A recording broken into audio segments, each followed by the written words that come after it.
Vamos a ver hoy por qué creo yo que Inditex ha aplazado el pago del dividendo de 2019. Porque cuando presentó los resultados del 18 de marzo del año anterior, de 2019, lo que hace habitualmente es decir qué dividendo va a pagar por el año anterior, que en este caso es 2019.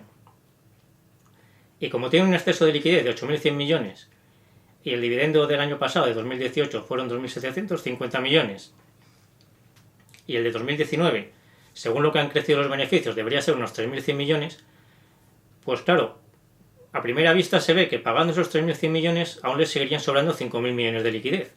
Y por eso parece un poco raro que haya dicho que aplaza el pago del dividendo.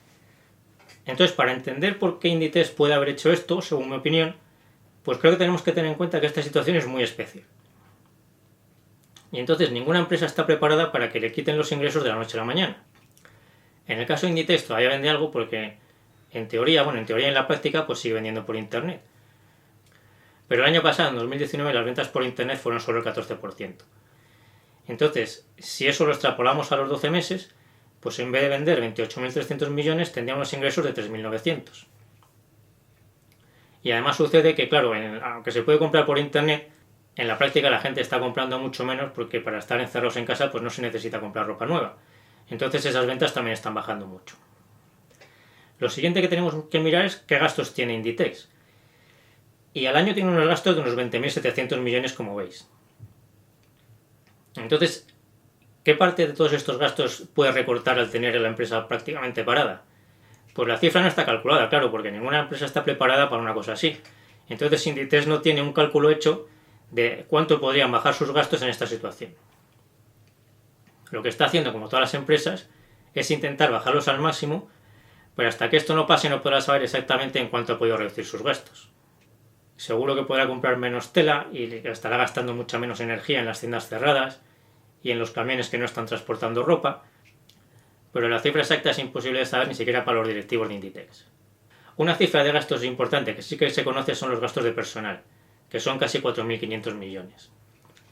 Entonces, un primer cálculo que podemos hacer es que si durante 12 meses Inditex, se mantuviese esta situación, pues los 5.000 millones de liquidez de sobra que veíamos después de pagar el dividendo, si lo hubiese pagado, pues prácticamente se le iban en los sueldos. También podría haber hecho un ERTE y entonces estaría ahorrando los sueldos porque los estaría pagando el Estado, al menos en teoría si pudiera. Pero lo que sucede con un ERTE es que los empleados pasan a ganar el 70% de lo que ganaban. Entonces yo creo que lo que está haciendo Inditex al retener el dividendo y seguir pagando los sueldos, porque en un principio dijo que sí que iba a hacer un ERTE, pero luego no lo ha hecho. Pues yo creo que no lo ha hecho porque quiere reforzar su relación con sus empleados y con sus proveedores. Los empleados de Inditex, pues seguro que tienen amigos, familiares, que sí que han tenido ERTEs en sus empresas o que se han quedado en el paro. Entonces pienso que lo que busca Inditex con esto es dar una imagen de fortaleza, pensando que a corto plazo va a tener un coste, pero a largo plazo va a retener a los empleados mejores, a la mayoría de ellos, claro, y además va a conseguir que vengan a Inditex también empleados muy buenos en el futuro por esta imagen de fortaleza que está dando ahora, porque claro, se supone que los empleados recordarán que en este momento tan difícil ellos tenían amigos y familiares que pasaron a cobrar menos y sin embargo Inditex les mantuvo el sueldo y les mantuvo como si estuviesen trabajando normalmente. Y además de eso creo que Inditex quiere también reforzar su relación con sus proveedores, porque igualmente podía hacer un escenario de recorte máximo, pero en ese escenario seguramente muchos proveedores pequeños quebrarían.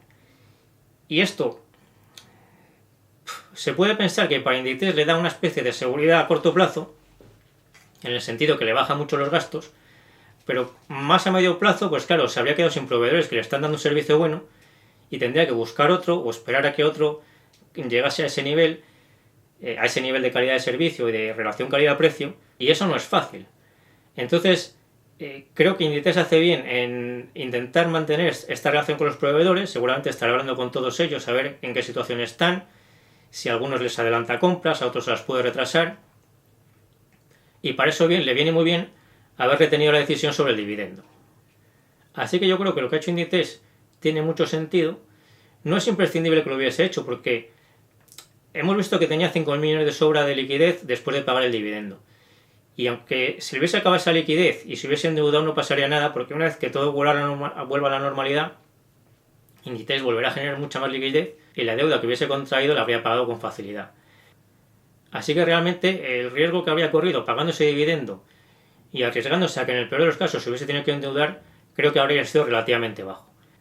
Pero pienso que lo que ha hecho Inditex con todo esto es buscar un equilibrio entre la prudencia y mantener la mejor relación posible con empleados y proveedores, que a corto plazo le va a suponer más gastos, pero a largo plazo probablemente le suponga tener una relación mejor con todos ellos, y eso hará que mejore la rentabilidad de Inditex y los beneficios. Probablemente, claro, es imposible saberlo, pero pienso que puede ser así, más que si aquí hubiese hecho un recorte máximo de gastos, los empleados hubiesen pasado a cobrar el 70% del sueldo y algunos proveedores le hubiesen quebrado. Y ya me despido hasta el próximo vídeo, y mientras tanto ya sabéis que nos seguimos viendo constantemente en el foro y en las otras redes sociales.